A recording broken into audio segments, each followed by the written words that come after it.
Peace and blessings, everyone, and welcome back. I am here to respond to Ethony's hashtag 31 Days of Tarot, days 18 through 24. So, day 18 is share one of the new things that you learned about Tarot last year. One of the things I did learn, or I should say, was amplified or verified and confirmed even more so is that Tarot has a way of bringing together many people from all walks of life. No matter what your level of interest, if there is a share or meeting or a deck presented, it has a way of bringing people out of the woodwork and out of the closet. So for day 19, share which tarot deck out there gives you the heebie-jeebies. Now, frankly, I haven't come across a tarot deck that has given me the heebie-jeebies. That doesn't put me off per se, but I have come and I do own two oracle decks that give me the heebie-jeebies. And the only reason why is because the graphics are so big and in your face. And one of them is this Animal Dreaming Oracle and the World Animal Dreaming Oracle. And I don't know which one of these decks has that particular card, but the spider card is the size of the deck. So I'm going to have one of my tarotistas go through the deck and pull it out, and then I'll be able to use it. But until then, it just, it makes my skin crawl. But there is something that does give me the heebie-jeebies. And it's something that I've come across, and it has everything to do with the tarot community. And when I saw this, it made my skin crawl. And many of you have bought your decks from this place. And one of the things that they have, I guess you could say, there's a warning on their website that says these decks contain images that may be considered racially and ethnically offensive by today's standards. Organizations like that give me the heebie-jeebies. Organizations like that set me back 200, 300 years. Organizations like that, I would gladly sit in a room of spiders to see them gone, obliterated, removed, shut down. But I know that many of you have purchased decks from them. And how I know is because I've watched your walkthroughs, and I have enjoyed your walkthroughs.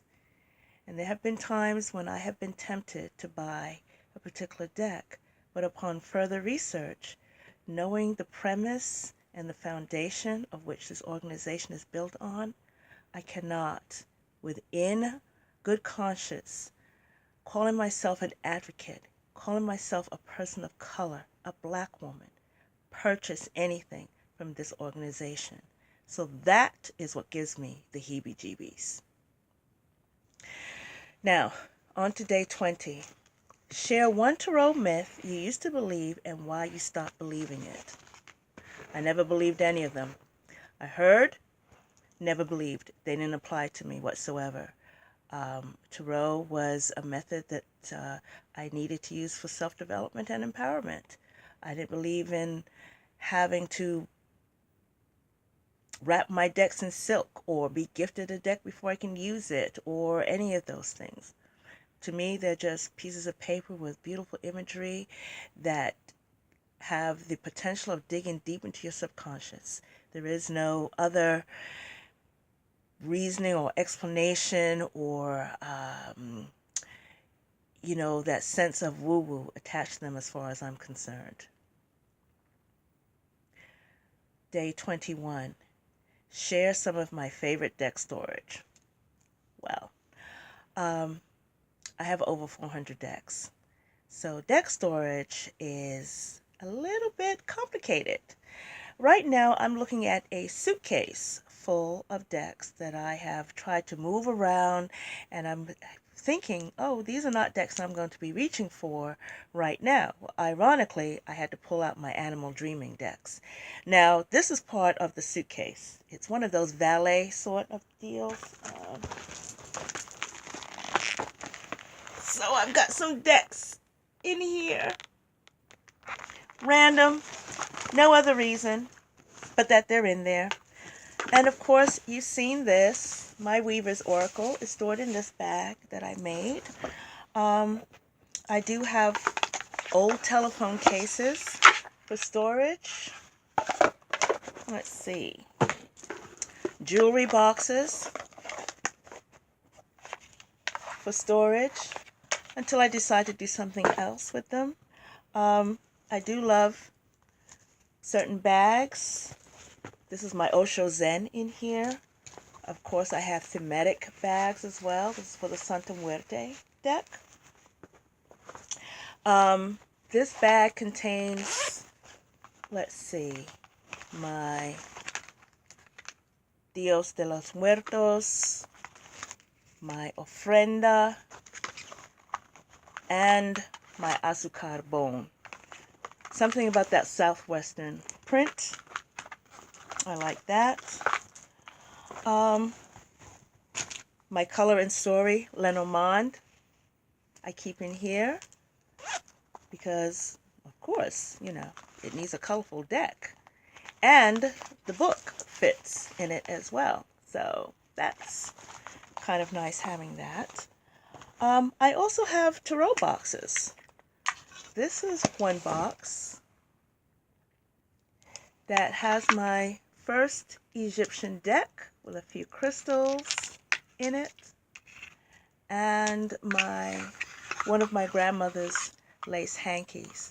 My first Egyptian deck was this one with the blue, the backing. I'm not even sure if this deck is still in print. I don't think so. Anyway,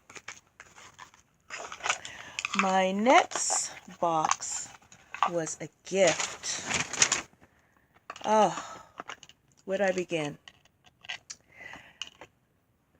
The lion's face. How about that? The Eye of Heru on the back.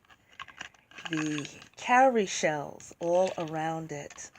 The varnishing, the paintwork. This was gifted to me by one of my dance mates. The peacock feather for Oshun. The interior. I mean, is that fabulous or what? And it's the perfect housing space for my Lukumi deck. And you can see I keep my boxes as well.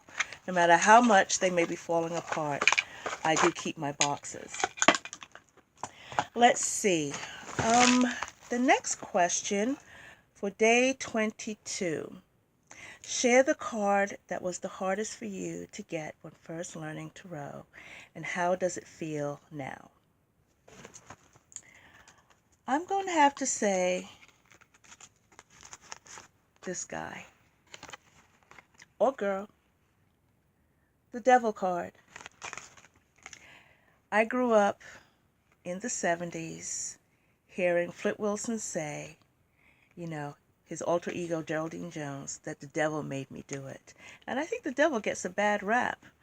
I don't feel that the devil does anything to you. And coming from the background, my religious background as such, I don't have any spiritual feeling, religious connection to quote unquote the devil. I hold no belief that there is a devil playing a role or enacting or doing something in my life. I feel that the devil, wherever he or she may be, feels that they probably get a bad rap. They get blamed for a lot of things that tend to go wrong in a person's life.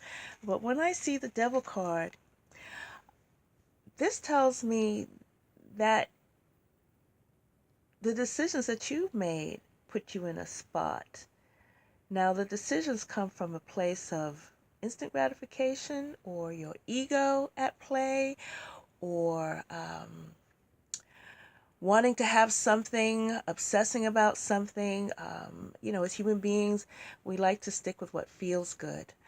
The devil card reminds me of a movie I watched when I was young, and it was a horror flick, and I don't remember the name of it, but all I remember is that there was this woman who was addicted to gambling. And whenever you saw her, she always had on gloves. And she couldn't break the addiction. And I guess to stay out of debt, she made a deal with the devil, so to speak. But of course, it was going to cost her. And what it cost her each time she lost a bet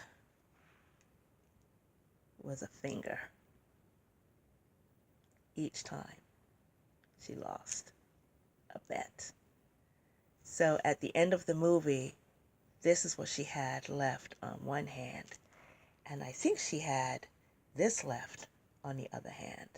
So the choices that we make tend to be ours.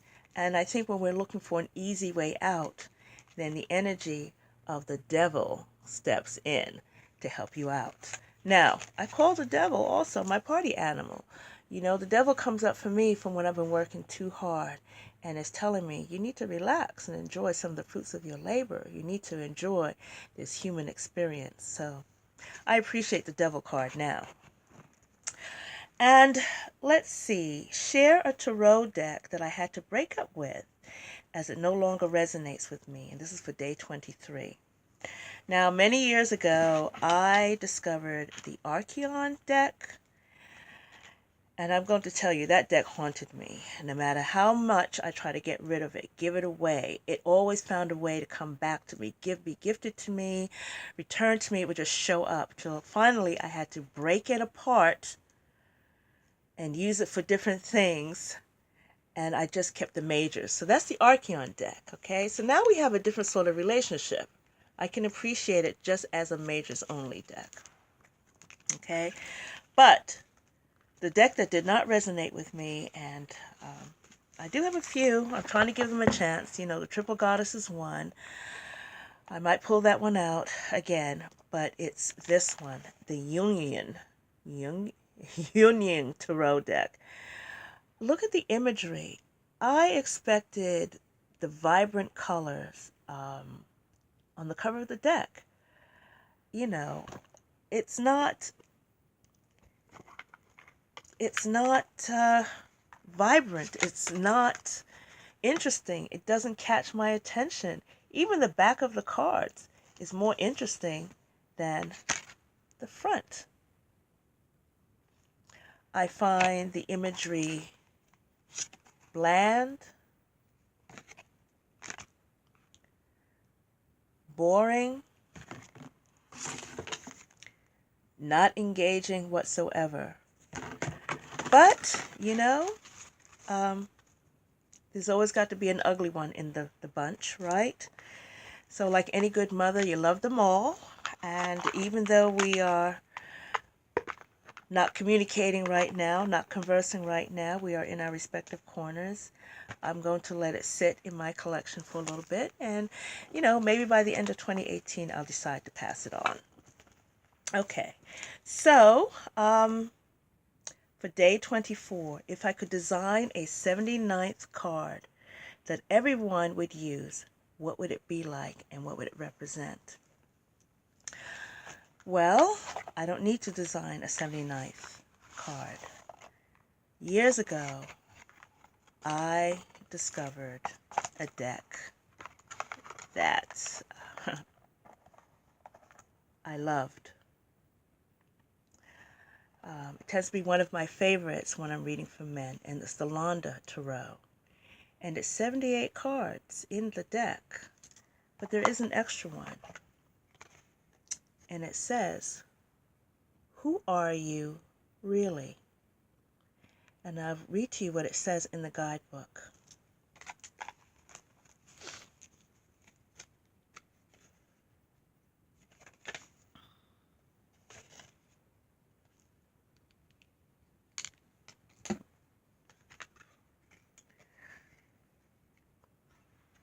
Who are you really? Although it is not part of the tarot itself, you may find it interesting in how it affects some readings. And the fact will always remain that we should consider what we really are about when making important decisions. So I feel that this card speaks to who are you when you approach the tarot with questions? Who are you when you want to divine about a situation? What part of you is present in your own readings? Forget about reading for anybody else. Your subconscious should be on the table, especially if you're reading for yourself. Your authenticity, your truth, who you are, your honesty. I don't need to invent another card. This card addresses it all for me, and I do wish that many decks contained a card like this that will prompt, who are you really? And with that, I am complete, and I will be back for the rest of this series. Stay blessed.